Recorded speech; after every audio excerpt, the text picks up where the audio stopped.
Bonjour à toutes et à tous et bienvenue sur NeuroGym en ligne. J'espère que vous allez bien, j'espère que vous êtes en pleine forme. Donc, dans cette vidéo, on va faire un seul exercice pour diminuer les raideurs et la spasticité aux jambes. Comme vous pouvez le voir, les exercices vont se faire coucher. Donc, vous pouvez vous mettre au sol ou au lit. Sachez également que l'exercice proposé, en fait partie d'une séance complète d'exercices, donc où je vous proposais 5 différents exercices. Donc, si ça vous intéresse de faire les autres exercices et de faire toute la séance, vous pouvez consulter le lien qui est en description. Mais sinon, installez-vous pour faire cet exercice. On commence dans quelques secondes.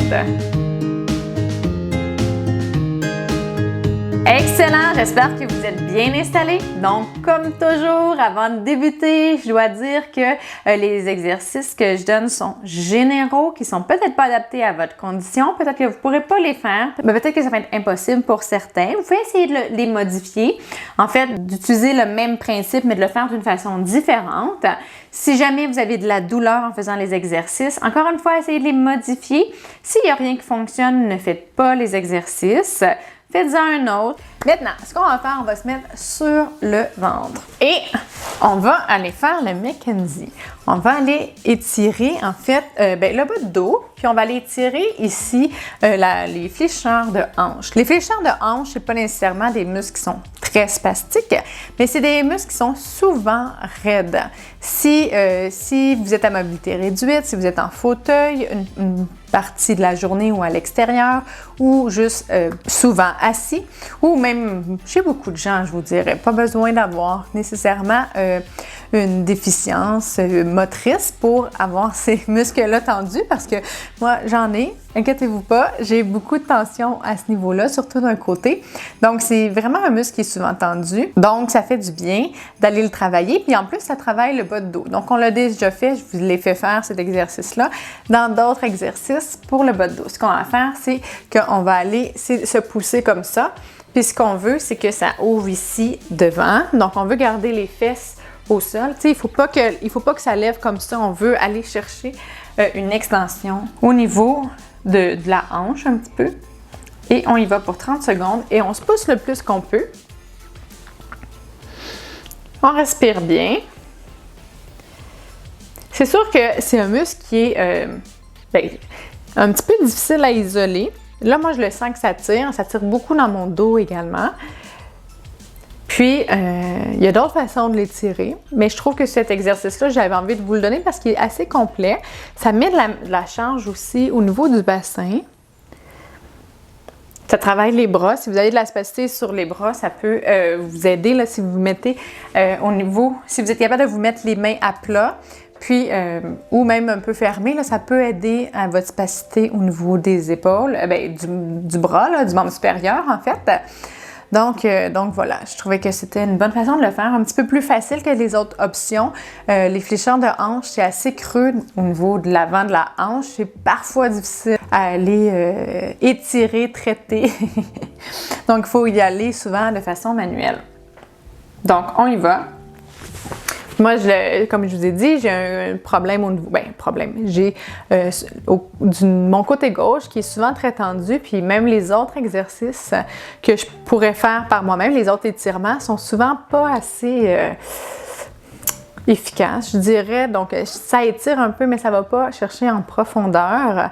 Surtout que les fléchisseurs de hanche s'attachent au niveau de la colonne, le psoas en particulier. Et à ce moment-là, il y a quand même beaucoup de mobilité. C'est difficile d'isoler la colonne pour avoir un étirement qui est très franc. Donc, on lâche pas et ça travaille les bras également. Je le dis souvent, même les séances d'exercice, c'est quand même des séances de renforcement parce qu'on utilise le reste de notre corps. Donc, on lâche pas, on s'installe pour le troisième.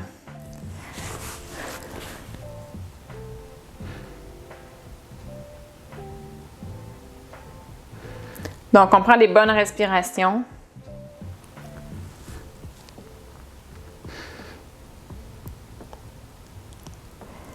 Excellent. Ça fait du bien. Si Si vous avez de la spasticité qui se déclenche, je vous rappelle, prenez des bonnes respirations, relâchez un petit peu si ça devient difficile. Excellent! Maintenant, ce qu'on va faire, c'est qu'on va aller se mettre en charge.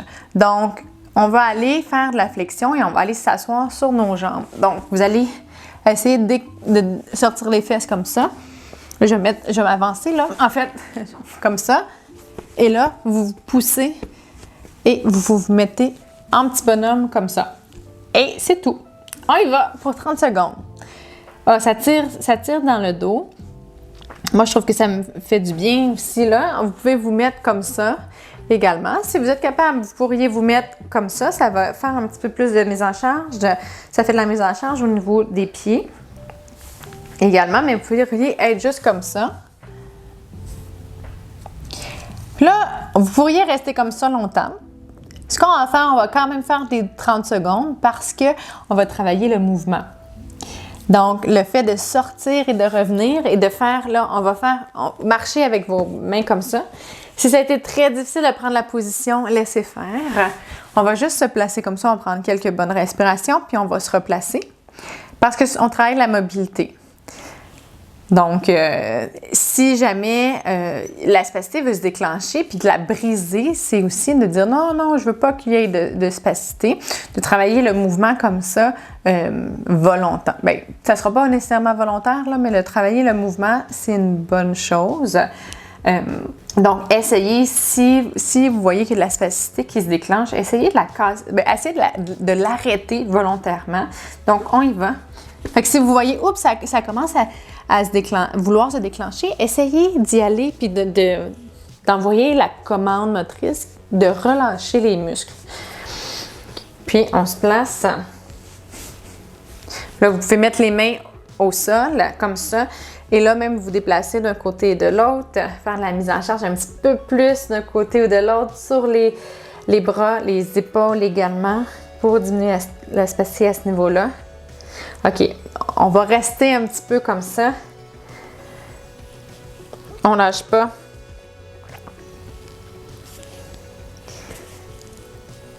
Excellent. Et maintenant, on remarche vers l'avant. On prend quelques respirations. Donc, c'est quelque chose que je travaille avec les gens avec qui je travaille en clinique, là, de justement essayer de contrôler le mouvement et ne pas laisser la spasticité ou le mouvement très brusque qui apparaît. Essayez de le faire, ça se fait. C'est difficile. J'ai déjà utilisé en clinique un EMG, donc un appareil qui allait enregistrer l'activité musculaire. Et ça donnait un feedback visuel à la personne. Puis on pouvait travailler justement que quand, l'activité musculaire, le tonus augmentait, on se replace. Je vais partir mon chrono quand on va être placé. On y va. Quand l'activité musculaire augmentait, qu'il y avait plus de tonus, que la personne volontairement le réduisait le tonus. Ça se fait, ça prend de la pratique, hein? Il faut envoyer la commande motrice. À ce moment-là, c'est même plus, c'est pas tout à fait la commande motrice, c'est la commande d'inhibition. Donc, on veut pas qu'il y ait de contraction. Mais tout ça, ça se fait. Puis, comme j'ai dit, ça se travaille.